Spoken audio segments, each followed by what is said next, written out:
अस्सलाम वालेकुम दोस्तों। ईरान इसराइल जा धाणा कढी छॾिया आहिनि।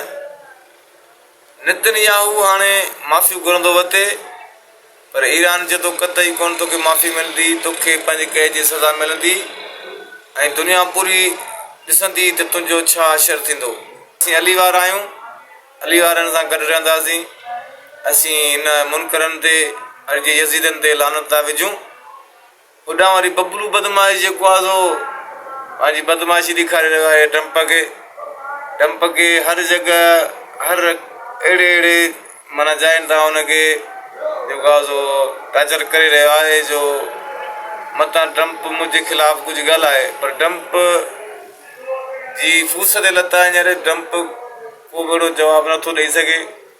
ऐं फ़िलहालु त ईरान जेको आहे सो नेतन्याहू खे मथे त हथ ॾियारे छॾिया आहिनि ऐं होॾां ट्रम्प परेशान आहे त ही मूं कहिड़ी शइ में हथु विधो आहे जेको हाणे मुंहिंजी फिल्म सॼी कंध में आहे। ट्रम्प हाणे ने इहो फ़ैसिलो जहिड़ो कराए फांसी वियो हलियो, ॿिन्ही पासनि खां वियो हलियो। सो दोस्तो, उमेदु आहे तव्हांखे अॼु जी मुंहिंजी वीडियो ज़रूरु पसंदि ईंदी।